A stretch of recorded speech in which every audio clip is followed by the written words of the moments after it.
تو اچھا ایک اور قاعدہ بھی میں بیان کر دوں، اس کے بعد میں یہ دوسرا مسئلہ بھی بیان کروں گا۔ قاعدہ یہ ہے کہ اگر کوئی بیماری بندے کو لگی ہے، اس بیماری کے ازالے کے لیے وہ انجیکشن استعمال کرے، ٹیکے استعمال کرے، اس کی جلد خراب ہو چکی ہے، چہرہ مرجھا گیا ہے، تو اس کے لیے وہ ٹیکے استعمال کرتا ہے یا اسی طرح کوئی اور ادویہ استعمال کرتا ہے، شرعاً اس کی یہ اجازت ہے، کیونکہ وہ بیماری ہے اور بیماری کے متعلق حکم آیا ہے کہ اس کا علاج کرو۔ بے شک ایسے تو بیماری کا علاج یہ بھی، یا اسی طرح کے بندہ جوان ہے اور پھر بھی اس کے بیماری نہیں ہے لیکن چہرہ جو ہے اس کا یا جسم کی دیگر اعضاء ایسے مرجھا گئے ہیں، تو اس کے لیے بھی علاج جو ہے نا، جیسے کہ میں نے پہلے عرض کیا کلو زیت ودہنوا بہ، اس سے یہ ثابت ہو جاتا ہے کہ یہ دونوں درست ہیں۔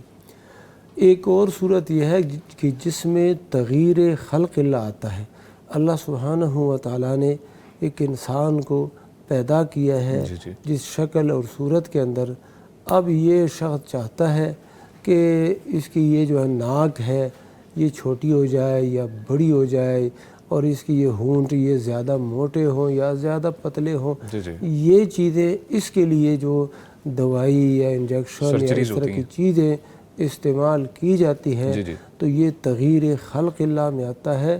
اور فَلَا يُغَيِّرُنَّ خَلْقَ اللَّهِ، شیطان نے اللہ سبحانہ و تعالیٰ سے کہا تھا کہ میں تیرے بندوں کو، جب وہ وعدہ لے لیا کہ قیامت تک یعنی کہ تیری زندگی رہے گی، تو یہ تجھ پہ موت نہیں آئے گی، پھر اس نے کہا میں تیرے بندوں کو گمراہ کروں گا، اور یہ پھر کیا کریں گے، تیری تخلیق، اللہ کی تخلیق کو بدل ڈالیں گے۔ تو جب ایسی کوئی صورت ہے جس میں تغییر خلق اللہ کی زمرے میں بات آتی ہے تو وہ جائز نہیں ہے۔ اب سرجری جو ہے اس کی شکل بھی ایسی، اگر اس کے اندر تغییر خلق اللہ کا شائبہ ہے، یہ چیز موجود ہے، تو وہ جائز نہیں ہے۔ باقی یہ ہے کہ ہر بندہ یہ چاہتا ہے کہ میں نمایاں اور خوبصورت نظر آ جاؤں۔ اگر شرعی دائرے کے اندر ایک شخص، کوئی خاتون ہے، وہ اپنے خاوند کے لیے خوبصورت نظر آنا چاہتی ہے اور اس کے لیے ایسی دوا، ایسی چیزیں استعمال کرتی ہے جس سے وہ مزید خوبصورت ہو اور تغییر خلق اللہ والی صورت نہ ہو، تو بالکل جائز ہے۔ مثلا تغییر خلق اللہ والی صورتیں کون کون سی ہیں؟ اب اللہ سبحانہ و تعالیٰ نے یہ جو بویں ہیں، آبرو جس کو کہتے ہیں، آئی برو، یہ جیسے پیدا کر دیے ہیں اللہ سبحانہ و تعالیٰ نے، اسی طرح ہی ہونے چاہیے۔ اب بعض خواتین بلکہ بعض مرد، وہ بھی میں نے دیکھے، وہ ان کی ترقیق کرتے ہیں، ان کو باریک کرنے کی کوشش کرتے ہیں اور ایسے ایک انداز سے ان کو وہ بناتے ہیں، یہ تغییر خلق اللہ میں آتا ہے اور اللہ کے نبی صلی اللہ علیہ وسلم نے اس سے منع فرمایا ہے۔ اسی طرح یہ جو دانت ہے، خوبصورتی اور حسن کے لیے اب اللہ سبحانہ و تعالیٰ نے پیدا کر دیے ہیں دانت۔ اب کھانا پینا سارا کچھ درست ہے، باتیں بھی وہ کر سکتا ہے اور کھانا پینا بھی اس کے ذریعے سے درست ہے، لیکن تھوڑی سی ٹیڑھے ہیں۔ اب یہ کہتے ہیں کہ میرے دانت یہ سیدھے ہو جائیں اور میں ذرا زیادہ حسین نظر آ جاؤں، یہ تغییر خلق اللہ میں آتا ہے۔ اور اگر بات نہیں کر سکتا، کھانے میں حرج اور دقت ہوتی ہے، وہ تو پھر بیماری ہے، تو بیماری کا علاج اس زمرے میں آئے گا۔ اچھا پھر یہ دانت جو ہوتے ہیں نا، اس کے اندر شگاف ڈالنے کی کوشش کرتے ہیں، یہ فاصلہ ہو، فاصلہ بھی ایک حسن کی ایک نشانی ہے، تو یہ ایسے کرنا۔ اگر اللہ نے دے دیا ہے تو ٹھیک ہے، شکر ادا کرو، لیکن اگر ابھی ہے نہیں، اب تم ان دانتوں کو چھوٹا کرنے کی کوشش کرتے ہو، یہ جائز نہیں۔ ٹھیک ہے جی، بہت شکریہ مفتی صاحب۔ شیخ میں یہ بات کر رہا تھا کہ عام طور پر خواتین میں یہ پایا جاتا ہے کہ موٹاپا کنٹرول کرتے ہیں، کوشش کرتے ہیں، جم وغیرہ کا استعمال کیا جاتا ہے، اگر اس طریقے سے نہیں ہو وہ ادویات کا استعمال کرتے ہیں، اور یہ واقعہ ہے کہ سلم فٹ ہوتے ہیں ایک مہینے میں اور اس کے بعد ان کے اندر سے ہر چیز ختم ہو چکی ہوتی ہے اور 2-3 مہینوں بعد ہی وہ جو ہے نا موت کی طرف معاملہ چل جاتا ہے۔ تو یہ بتائیے گا کہ خواتین اگر یہ چیزیں استعمال کرتی ہیں ان کے لیے شریعت میں کیا رہنمائی؟ اس آپ کے سوال سے پہلے شیخ محترم کے سوال میں کچھ ایک پہلو تھا، وہ میں تھوڑا عرض کر دوں۔ جی ضرور۔ وہ یہ کہ تغییر خلق اللہ ایک علیحدہ چیز ہے اور حسن ایک علیحدہ چیز ہے جیسے شیخ محترم نے فرمایا. جی. لیکن ایک ہے کہ عمر زیادہ ہے ہاں تو اس عمر کو 50 سال ہے تو اس کو 25 کا بنانے کے لیے کچھ ایسا کرنا. جی. یہ ایک تیسرا پہلو ہے غالباً اگر شیخ محترم بھی اس کی تائید کرے. جی. تو اس میں پھر یہ ہوتا ہے کہ دیکھیے ایسی چیزوں سے نبی صلی اللہ علیہ وسلم نے منع فرمایا. مثلاً آپ نے جو بال سیاہ کرنے سے منع فرمایا نا, یعنی بوڑھوں کے بال جو سفید ہوں ان کو سیاہ کرنے سے منع فرمایا. اس کے پیچھے لاجک کیا ہے کہ عمر زیادہ ہے لیکن وہ سیاہ خضاب لگائے گا, سیاہ کلر لگائے گا, تو اس کا مطلب ہے وہ جوان دکھے گا, تو اس وجہ سے نبی صلی اللہ علیہ وسلم نے اسے منع فرما دیا. تو اس وجہ سے اگر کسی کی عمر زیادہ ہے وہ اس کو کم عمر دکھنے کے لیے ایسی کوئی سرجری یا ایسا کوئی حربہ یا ایسی کوئی چیز اختیار کی جاتی ہے, تو یہ بہرحال اس کو محل نظر ہی ہم سمجھیں گے کہ اس میں وہ شریعت نے اس طرح اجازت نہیں دی. یعنی اور بھی دلائل ہیں اس کے. اچھا جی شیخ فرمائیے گا آپ بھی. پہلا مسئلہ تو یہ ہے جی جی کہ یہ سیاہ خضاب لگانا یہ خود ہی ایک اختلافی مسئلہ ہے. اچھا اچھا ہاں جی یہ خود بھی اختلافی ہے. جناب شیخ مفتی صاحب اس مسئلے کو خوب جانتے ہیں. تو یہ ایک روایت ہے صحیح مسلم شریف کے اندر, اس میں یہ آتا ہے کہ غیر الشیبہ, جو سفید بال ہیں ان کو بدل ڈالو, ان کو متغیر کر دو. اچھا ٹھیک ہے. تو وجتنبوا السواد, اور یہ کالے رنگ سے بچو, اس سے اجتناب کرو. ٹھیک ہے. اس جملے کو نا بعض اہل علم نے کہا ہے کہ یہ مدرج ہے. مدرج کا مطلب یہ کہ یہ کسی راوی کا اضافہ ہے. اللہ کے نبی صلی اللہ علیہ وسلم کا قول جو ہے وہ اتنا ہی ہے کہ غیر الشیبہ. تو اب یہ ہے اختلاف. اور پھر یہی اہل علم وہ یہ اس کی بھی جواز کے قائل ہیں کہ قسم اور حنا یہ دونوں کو ملا دیا جائے. قسم بھی بلکہ قتم, وہ قتم اور حنا ان دونوں کو ملا دیا جائے. قتم بھی سیاہ مائل, یعنی ایسے ایک بوٹی ہے, اس کے دانے ہوتے ہیں, اس کو پیسا جاتا ہے, اور حنا یعنی مہندی کے ساتھ ملایا جاتا ہے. اس کا کلر بھی خالص سیاہ تو نہیں ہوتا لیکن اس کی طرح بن جاتا ہے. اور اہل علم کا اس پر بھی اتفاق ہے کہ اگر کالا رنگ خضاب, کالا خضاب اور اس کے ساتھ براؤن وغیرہ مکس کر کے لگایا جائے تو یہ بالکل جائز ہے. اچھا بوڑھے لوگ لگا سکتے ہیں؟ ہاں بوڑھے لوگوں کے لیے یہ ہے. جوان تو آج کل تو جوانوں کو بھی سفید بال آ چکے ہیں. ہاں جی وہ تو بیماری کی وجہ سے. جی جی بالکل. تو بیماری کا علاج یہ درست ہے اور ہونا چاہیے. میں شیخ صاحب کی بات کی تائید کرتا ہوں. لیکن یہ ہے کہ ایک خاتون ہے اور اس کی عمر زیادہ نظر آ رہی ہے. وہ کوئی ایسے, ایک تو تغییر خلق اللہ والی بات ہے جیسے سرجری کرتی ہیں, ایک یہ ہے کہ وہ کوئی کریم استعمال کرتی ہے اور اسی طرح ورزش کرتی ہے اور دوسرے سلسلے میں وہ استعمال کر کے جوان نظر آتی ہے. سبحان اللہ, یہ اچھی بات ہے. خاوند کو بھی ایسے ہی ہونا چاہیے کہ وہ جس عمر میں ہے وہ ورزش بھی کرے اور اپنے آپ کو جوان رکھے, خوراک اچھی کرے. یہ تو ایک قدرتی چیزیں ہیں, اس کا ہونا چاہیے. باقی جو آپ نے پوچھا ہے کہ ایسی دوائیاں کھا کے وہ موٹاپا, اچھا ایک موٹاپا بھی بیماری ہے بالکل ایسے ہی, اور اللہ کے نبی صلی اللہ علیہ وسلم نے اس کو ناپسند بھی فرمایا ہے. اور یہ بھی فرمایا کہ آخر میں لوگوں کو یہ موٹاپا جو ہے نا یہ ان میں ظاہر ہو جائے گا. ایک تو طبعی طور پر ہے, ایک یہ ہے کہ بندہ یہ پسند یہ کرے, بندہ ذرا ڈاڑھا نظر آتا ہے. تو یہ ایک بیماری ہے, تو بیماری کا علاج بندہ کرے. لیکن جس انداز سے آپ نے بتایا تو شیخ صاحب اس کا جواب دیں گے انشاءاللہ تعالی. جی اچھا ٹھیک ہے. وہ سواد والی تو شیخ صاحب نے اس کی وضاحت کر دی کہ بچیں. لیکن ایک اور روایت بھی ہے, اس پہ ایسا ہے کہ ایک عورت اپنی بیٹی کو لے کے آئی جس کا نکاح بھی وہ کر چکی تھی اور اس کے بال چیچک کی وجہ سے نا جھڑ گئے تھے. ایک بیماری حسبہ اسے کہتے ہیں, چیچک نما. تو اس کے بال جب جھڑ گئے نا تو اس نے نبی صلی اللہ علیہ وسلم سے پوچھا, تو آپ صلی اللہ علیہ وسلم نے کہ میں بال لگوا لوں اس کے, تو آپ نے فرمایا نہیں, بال نہیں لگا سکتی. اور پھر نبی صلی اللہ علیہ وسلم نے فرمایا کہ اللہ تعالیٰ نے لعنت فرمائی ہے جو بال جوڑتی ہے ملاتی ہے. تو یہ بھی یعنی اس میں کیا بات ہے کہ وہ بال لگائے گی تو وہ ہوں گے مصنوعی اور دکھیں گے ایسے جیسے وہ قدرتی ہیں یا ظاہر ہیں یا لگے ہوئے ہیں بال اس کو. تو میں اصل میں یہ کہنا چاہتا ہوں کہ جو جس عمر میں ہے نا اس کے مطابق وہ اپنا علاج معالجہ یا ورزش ایکسرسائز ایسا کچھ کرے تو ٹھیک ہے. قدرتی طور پہ چیزیں ہاں قدرتی طور پہ.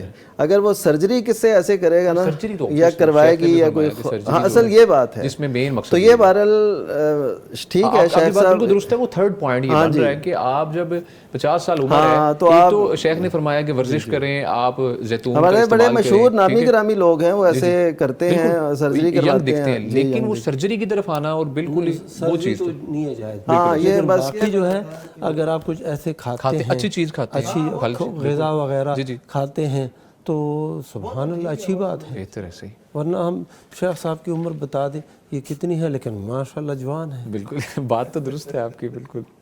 چلیں جی الحمدللہ, بہت شکریہ شیخ محترم. میں اگلے سوال کی جانب بڑھنا چاہوں گا. سوال جو تھا اصل وہ رہ گیا. جی سوال جو آپ نے کیا تھا نا بعد میں وہ رہ گیا. ہاں بالکل خاتون والا. میں دوبارہ دہرا دوں ہمارے جو نئے جوائن کیا لوگوں نے کہ بہت سے ایسے لوگ ہیں, خواتین خاص طور پہ کرتی ہیں موٹاپا جو ہے. سب سے پہلے تو وہ سمجھتی ہیں جی موٹاپا جس کو نا بہت برا لیتے ہیں, وہ بہت زیادہ برا لیتے ہیں. ایک تو بیماری ہے, بیماری دور کرنے کی کوشش نہیں کرتے, جم وغیرہ کا استعمال کرتے ہیں, نہیں ہوتا تو وہ شارٹ کٹس کی طرف جاتے ہیں. مہینے میں وزن کم, ایڈز آتے ہیں جی ایک مہینے میں وزن آپ کم ہو جائے گا, آپ میڈیسن کھائیں.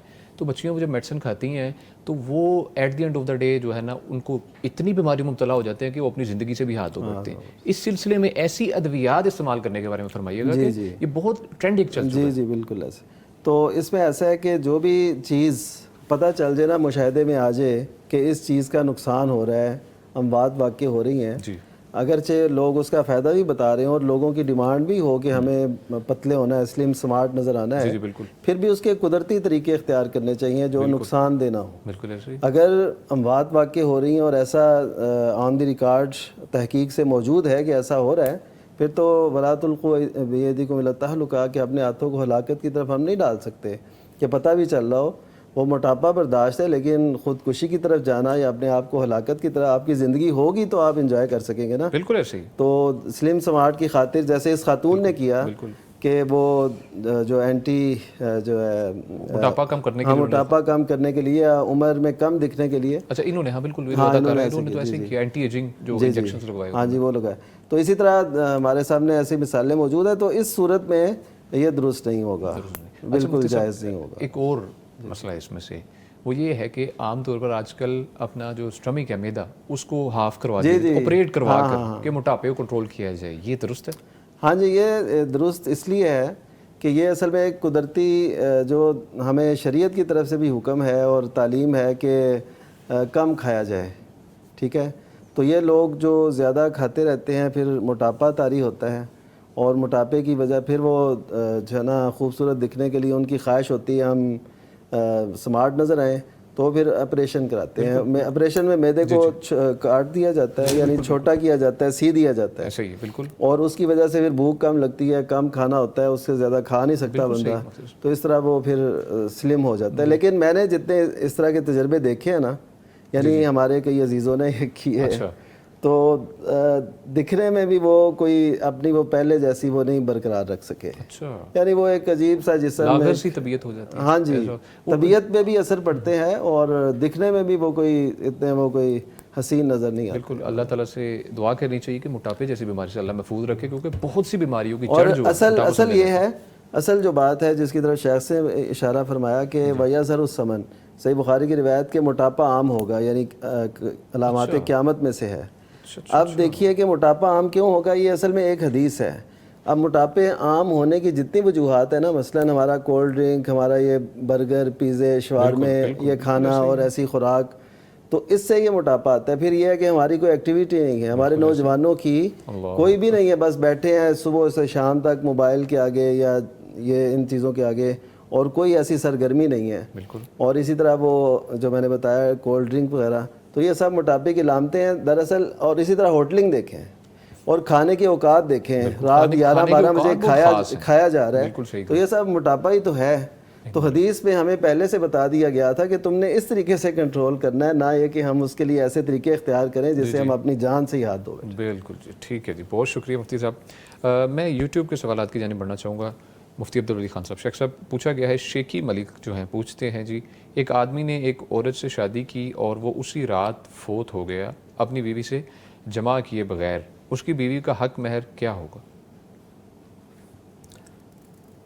اس کی بیوی کا مہر وہی ہوگا جو طے ہوا ہے. ایک بات ہو گئی، یعنی اس کی بیوی کا مہر وہی ہوگا جو طے ہوا تھا. اچھا ٹھیک ہے، یعنی کل مہر ہوگا، ٹھیک ہے نصف تنصیف وغیرہ نہیں ہوگی.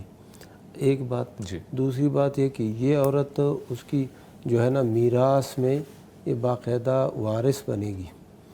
یعنی اچھا 8واں حصہ اس بیوی کو ملے گا اس کے مال میں سے. ٹھیک ہے، اور یہ عورت عدت بھی گزارے گی، عدت وفات 4 ماہ 10 دن یہ عدت گزارے گی. ٹھیک ہے، اور یہ جو حدیث میں باقاعدہ اسی طرح آیا ہے اور یہ ثابت ہے. ٹھیک ہے، ٹھیک ہے جی، بہت شکریہ. معقل بن یسار رضی اللہ تعالیٰ عنہ رضی اللہ کی حدیث میں ہے، انہوں نے بتایا، عبداللہ بن مسعود رضی اللہ تعالیٰ عنہ سے سوال پوچھا گیا تو انہوں نے کہ ایک عورت ہے، نکاح ہو گیا ہے، ابھی رخصتی سے پہلی طلاق وہ بندہ فوت ہو گیا ہے، تو اس عورت کو کیا ملے گا؟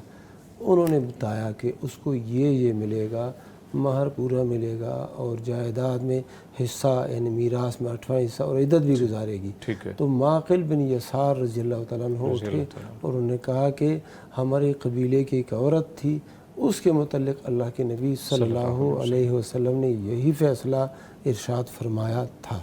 ٹھیک ہے جی، بہت شکریہ شیخ محترم. ناظرین، آپ کی کالز اور سوالات کا سلسلہ جاری ہے، ملتے ہیں چھوٹی سی بریک کے بعد. فاسألوا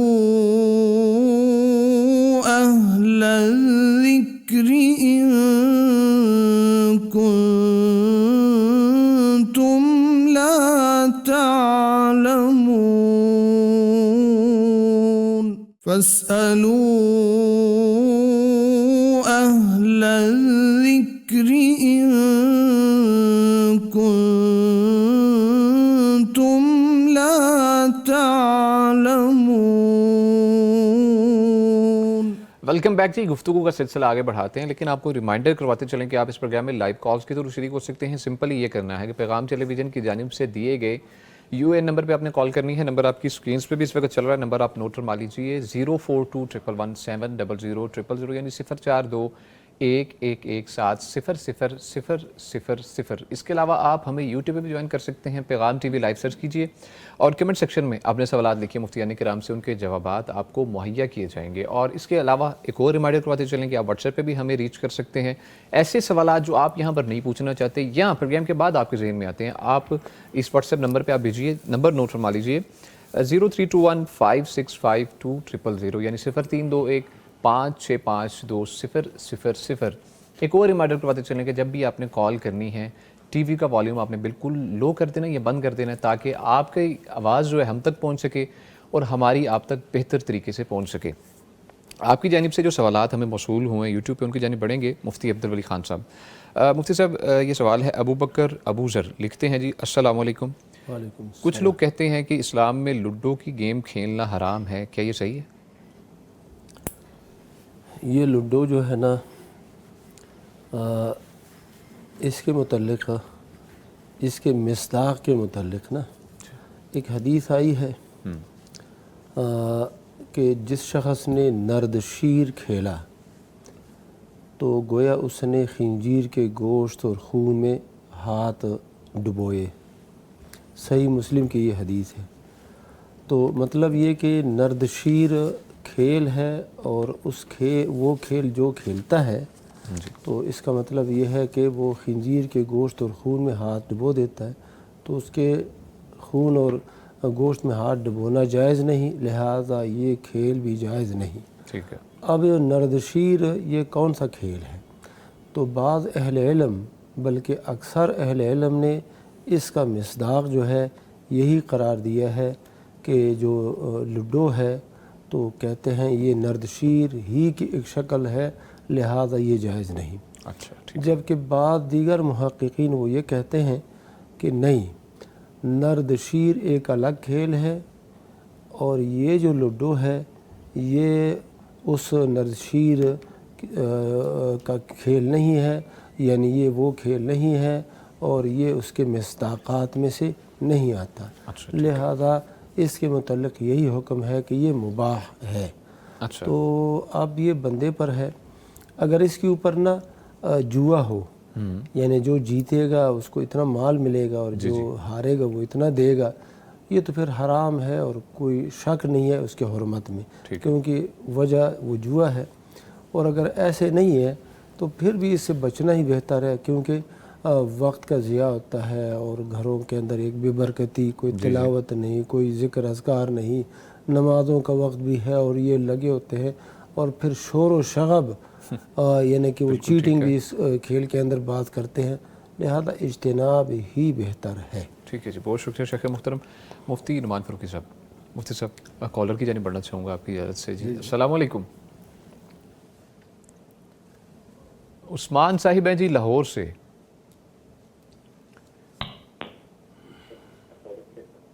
سن پا رہے ہیں جی عثمان صاحب؟ السلام علیکم۔ وعلیکم السلام، کیسے ہیں جی عثمان صاحب؟ لاہور سے ہیں ہمارے ساتھ۔ الحمدللہ، اللہ کا شکر ہے، آپ سب ٹھیک ہیں؟ الحمدللہ، اللہ کا شکر۔ کیا پوچھنا چاہیں گے مفتی صاحب سے آپ؟ سر مفتی صاحب سے میرا سوال یہ ہے کہ یہ 9ویں اور 10ویں محرم کا روزہ حدیث کی روشنی میں ذرا بتا دیں کہ اس کی رکھنا چاہیے۔ ٹھیک ہے جی، بہت شکریہ عثمان صاحب، آپ نے کال کی۔ مفتی نعمان فاروقی صاحب شیخ فرمائیے گا۔ جی، عاشورہ کا روزہ جو ہے نا، یعنی 10 محرم کا، یہ پہلے سے بھی چلا آ رہا ہے، یعنی مشرکین مکہ بھی رکھتے تھے، اور اسلام نے جب رمضان کے روزے نہیں فرض کیے تھے ابھی تک 2 ہجری میں، اس سے پہلے یہ روزہ رکھا جاتا تھا باقاعدہ۔ اچھا، تو پھر نبی صلی اللہ علیہ وسلم نے اس کی وجہ بھی دریافت کی تھی، اور وہ یہ بتائی گئی، یہود بھی رکھتے تھے، تو یہ بتایا گیا کہ موسیٰ علیہ السلام کو نجات ملی تھی اس دن، تو اس وجہ سے روزہ رکھتے ہیں۔ تو نبی صلی اللہ علیہ وسلم نے فرمایا تھا، صحیح بخاری کی روایت ہے، نحن احق بموسیٰ منکم، کہ تمہاری نسبت ہم موسیٰ علیہ السلام کے زیادہ حقدار ہیں، زیادہ ان کے قریبی ہیں، تو ہم بھی لولا رکھیں گے۔ اب سوال یہ پیدا، اور اس روزے کی فضیلت میں نبی صلی اللہ علیہ وسلم نے یہ فرمایا کہ اس سے 1 سال کے گناہ معاف ہوتے ہیں۔ ٹھیک ہے، اچھا، یہ تو اس کی فضیلت ہوگی، یہ اس کا پس منظر ہو گیا۔ اب جو دوسری بات ہے وہ یہ کہ کیا 9ویں کا بھی ساتھ رکھنا ہے؟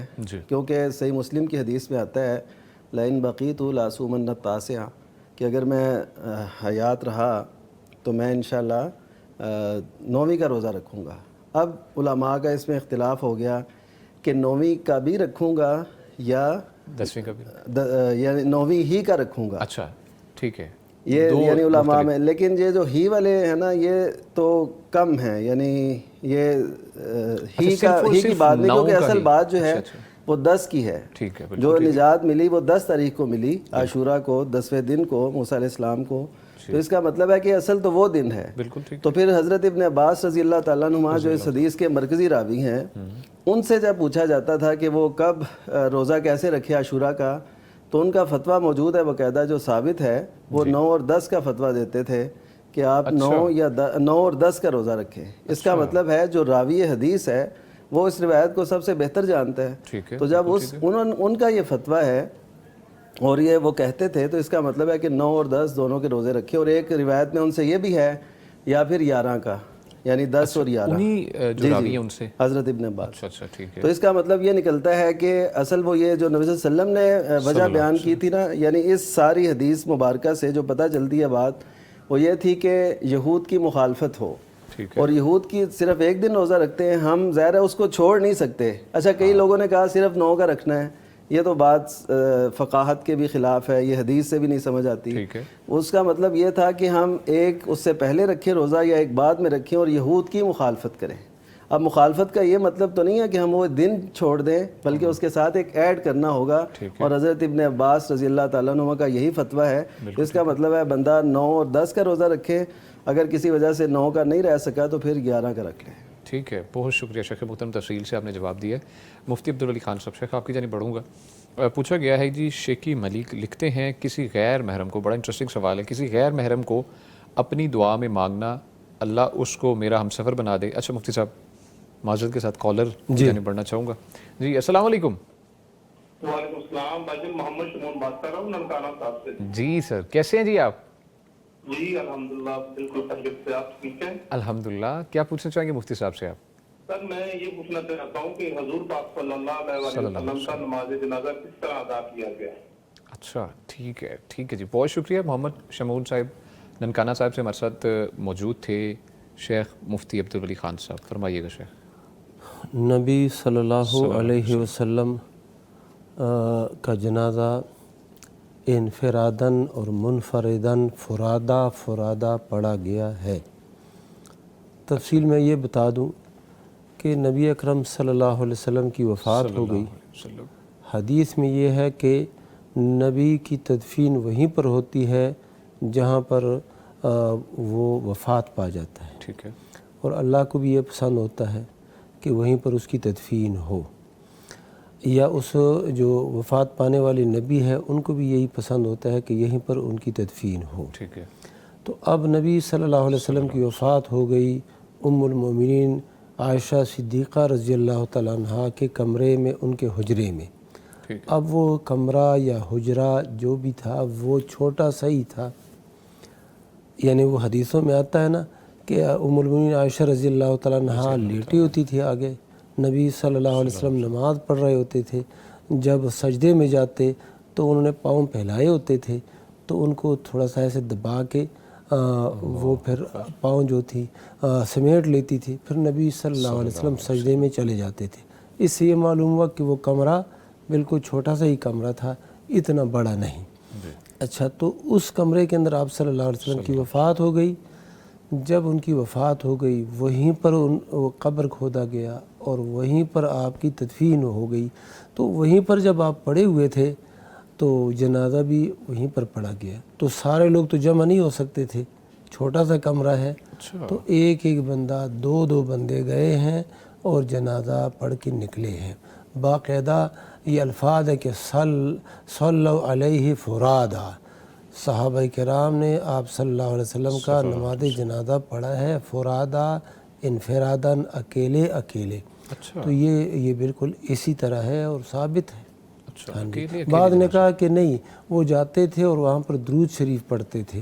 نہیں، یہ ایسی بات ہے، جب صلو کے الفاظ آتے ہیں تو وہ صلو فرادا، تو اس کا مطلب ہے کہ اکیلے وہ پڑھتے تھے. اور جنازے کے اندر درود شریف ہے تو وہ بھی تو پڑھتے ہی تھے. بہت شکریہ شیخ محترم. نعمان فاروقی صاحب فرمائیے گا. جی ایسے ہی ہے. اور صلی علی جب آ جاتا ہے اور ہو بھی کسی فوت شدہ کا تذکرہ تو ادھر جنازہ ہی مراد ہوتا ہے. جی اچھا. مفتی صاحب رحمت بٹ صاحب جو ہے نا یہاں پر آئی ڈی ہے، وہاں سے اسی سے ریلیٹڈ سوال ہے. پوچھا ہے کہ گھر میں ہی کسی کو دفن کرنا کیسا ہے؟ ایسا ہے کہ جو بھی فوت ہو تو اسے مسلمانوں کے عمومی قبرستان ہی میں دفن کرنا چاہیے. ٹھیک ہے. کیونکہ نبی صلی اللہ علیہ وسلم کے دور میں بعد میں ایسے ہی تھا. تو یعنی بقیع کا قبرستان ہے، اس میں سب صحابہ کرام کی بھی قبریں ہیں اور سارا کچھ.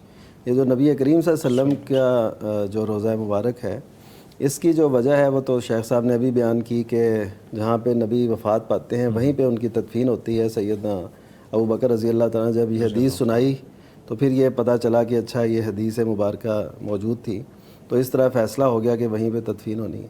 تو باقی جو عام لوگ ہیں تو ان کو قبرستان ہی میں دفن ہونا چاہیے. اکیلی جو قبر ہے وہ کئی معاملات میں وہ جو ہے نا ٹھیک نہیں رہتی. اچھا ٹھیک ہے. یعنی یہ ہم استحباباً ہی کہیں گے، یہ نہیں کہہ سکتے کہ ایسا کرنا ہی جائز نہیں ہے. اوکے جی. یعنی کئی انبیاء کرام علیہ السلام کی قبریں یا دیگر وہ آپ کو علیحدہ نظر آتی ہیں. سیدنا ابو ذر رضی اللہ تعالیٰ عنہ سے نبی صلی اللہ علیہ وسلم نے فرمایا تھا کہ یہ علیحدہ ہی دفن ہوں گے، اور وہ علیحدہ ہی دفن ہوئے. یعنی بالکل علیحدہ ان کی قبر تھی. وہ تھی ادھر ایک جگہ تھی مدینہ کے قریب، ربضہ، وہاں پہ، تو وہاں پہ ان کی قبر تھی. تو اسی طرح یعنی علیحدہ قبر ہونا یہ کوئی ہم یہ نہیں کہہ سکتے کہ حرام ہے، لیکن صحیح بات یہ ہے کہ مسلمانوں کے عمومی قبرستان کے اندر ان کو دفن کرنا چاہیے. یعنی گھر میں نہیں، جی الگ دفن ہو، کوئی یعنی قبرستان نہیں ہے، لوگ وہاں پہ نہیں ہیں، ایک بندہ وہاں پر رہتا ہے، اب اس کی وفات ہو گئی ہے تو اس کو ادھر ہی دفن کیا جائے گا. ٹھیک ہے. لیکن گھر میں نہیں ہے. گھروں کے اندر یہ تدفین کا سلسلہ یہ درست نہیں ہے.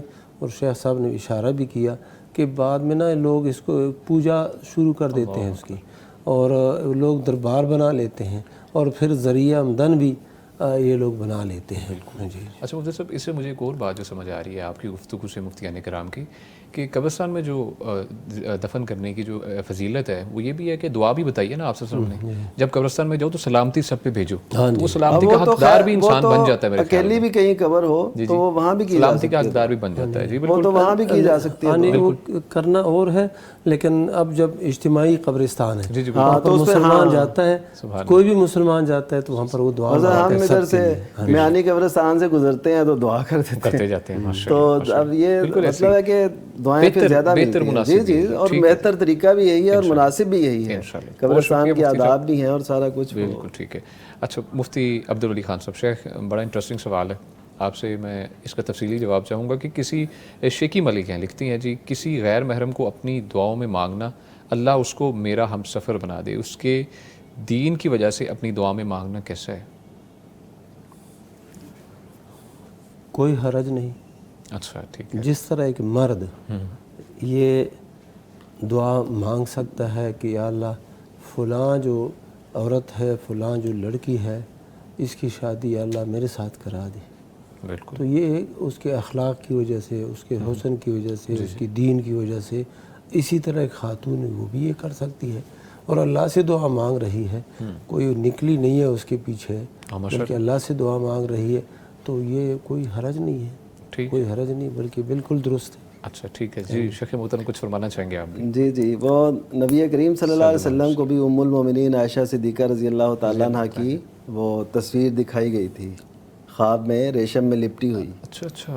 تو پھر نبی صلی اللہ علیہ وسلم نے فرمایا کہ اگر یہ تیری طرف سے ہے تو پھر ایسا ہو ہی جائے، یعنی اللہ تعالیٰ کی طرف سے ہے نا، جی جی، تو پھر ایسا ہو ہی جائے. اللہ اکبر. تو پھر وہ ظاہر ہے پہلے آپ کو دکھایا گیا اس انداز سے اور پھر وہ ایسا ہو ہی گیا اور اللہ تعالیٰ نے آپ کی پیاری زوجہ انہیں بنا دیا. تو اس کا مطلب ہے دعا نبی صلی اللہ علیہ وسلم نے خاص کر کے کی نا، کہ اگرچہ یہ خواب میں آئی ہے لیکن اگر تیری طرف سے ہے اللہ تو پھر ایسا ہو جائے. جی شیخ فرمائیے. قرآن مجید کے اندر بھی وہ جو آیت کریمہ ہے نا، اور شیخ صاحب بتاتے بھی ہیں لوگوں کو بطور وظیفہ کی. اچھا اس میں وہ کون سی آیت کریمہ ہے؟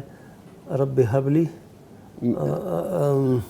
ربنا هب لنا من ازواجنا ربنا هب لنا من ازواجنا وذرياتنا قرۃ اعین واجعلنا للمتقین اماما. جی. تو اس میں ترجمہ کیا ہوں صاحب؟ ہاں جی، ترجمہ بتائیے. ہاں جی، وہ یہی ہے کہ اے اللہ ہمیں عطا فرما بیوی، ایسی بیویاں اور ایسی اولاد جو ربنا جو ہمارے لیے آنکھوں کی ٹھنڈک بنے. سبحان اللہ. تو یہ صحیح ہے، بیوی بندہ مانگ سکتا ہے اللہ سے. اور مستعین جب آپ کو یہ سمجھ آ رہی ہے کہ یہ لڑکی یہ اچھی ہے، دیندار ہے، مانگ لو اللہ سے. بالکل ٹھیک ہے. جی بہت شکریہ مفتی صاحب. واٹس ایپ پہ موصول ہوئے سوالات، ان کی جانب بڑھنا چاہوں گا. مفتی نعمان فاروقی صاحب فرمائیے گا شیخ کہ قسطوں کا کاروبار جائز ہے یا نہیں؟ بعض علماء کرام اسے ناجائز کہتے ہیں، وہ کیوں ناجائز کہتے ہیں؟ یہ تو بات تقریباً واضح ہے اور کئی دفعہ ہوئی یہاں پہ ہی کہ قسطوں کا کاروبار جائز ہے. جو لوگ مطلق طور پہ اسے ناجائز کہتے ہیں ان کی جو فقاہت ہے یا ان کا جو فہم ہے اس حوالے سے وہ تھوڑا اور ہے، لیکن ہمارا جو موقف ہے وہ یہ ہے کہ یہ جائز ہے کاروبار قسطوں والا. ٹھیک ہے. اس میں اگرچہ قیمتوں میں فرق ہوتا ہے، ظاہر ہے نقد اور ادھار اور، تو یہ جائز ہے، لیکن اس میں ایک جو یہ شرط رکھی جاتی ہے کہ اگر آپ نہ دے سکے تو آپ پہ یہ جرمانہ ہوگا، تو یہ شک اس میں شامل نہیں ہونی چاہیے. ہماری طرف سے ایک یہ شرط ہوتی ہے کہ یہ شک اس میں شامل نہ ہو. اسی طرح کوئی کہتا ہے جی اگر آپ نہیں دے پائیں گے تو ایک دن کے پیچھے اتنا آپ پہ اضافی وہ لاگو ہوگا، چارجز ہوں گے وہ آپ نے دینے ہوں گے، تو یہ ٹھیک نہیں ہے. تو اس کے علاوہ یہ قسطوں والا کاروبار جائز ہے. اب رہ گئی کہ ان کی کیا وہ لاجک ہے، ہاں وہ کیوں ناجائز کہتے ہیں. وہ اصل میں ایک حدیث مبارکہ ہے، اس حوالے سے وہ کہتے ہیں کہ حدیث مبارکہ وہ ثابت ہے، من باع بیعۃ فی بیعتین فلہ او کسوما او الربا. اس حدیث کے پیش نظر شیخ البانی رحمہ اللہ نے بھی بڑی تفصیل سے بات کی، اور میں جب وہ ان کی بحث پڑھی تو یقین کیجئے وہ بڑے فقیہانہ انداز سے انہوں نے بات کی اور دل کو لگی. لیکن وہ ان کا ایک موقف ہے جس کو ہم کہہ سکتے ہیں کہ وہ عمومی امت سے ہٹ کے ہے. یعنی سعودی عرب کے علماء، پاکستان کے اکثر علماء یہ کہتے ہیں کہ جائز ہے. وہ کہتے ہیں کہ اب دیکھیے کہ جس شخص نے 2 بیع کی ایک بیع میں، یعنی ایک ہی چیز ہے اس کے پاس, نقد اس کی اور قیمت ہے اور ادھار اور قیمت ہے.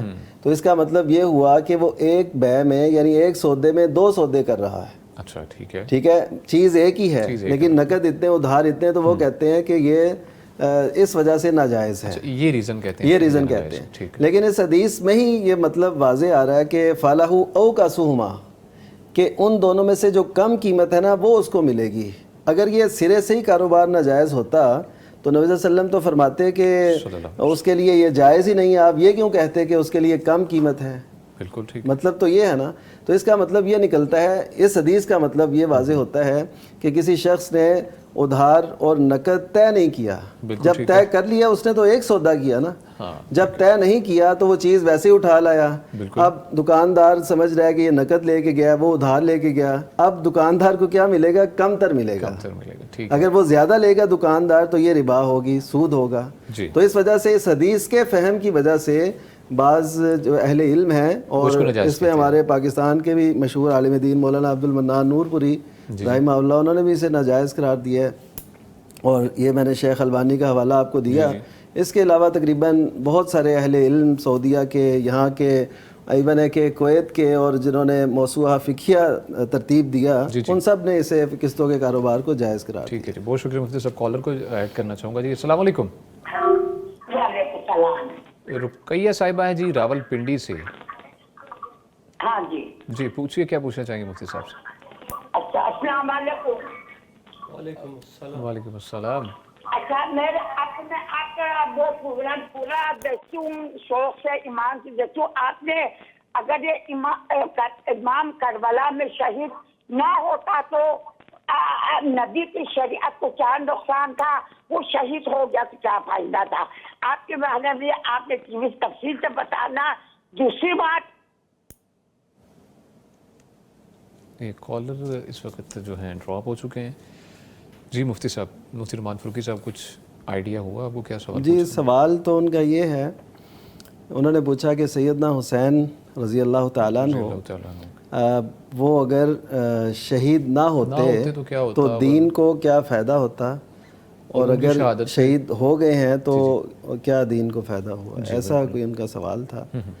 بہرحال یہ ہے کہ دیکھیے سیدنا حسین رضی اللہ تعالیٰ عنہ عظیم المرتبت ہستی ہیں, نبی کریم صلی اللہ علیہ وسلم کے نواسے ہیں, اور اکثر جو حدیث مبارکہ ان میں سیدنا حسن اور سیدنا حسین رضی اللہ عنہما کی مشترکہ فضیلت نبی صلی اللہ علیہ وسلم نے بیان فرمائی.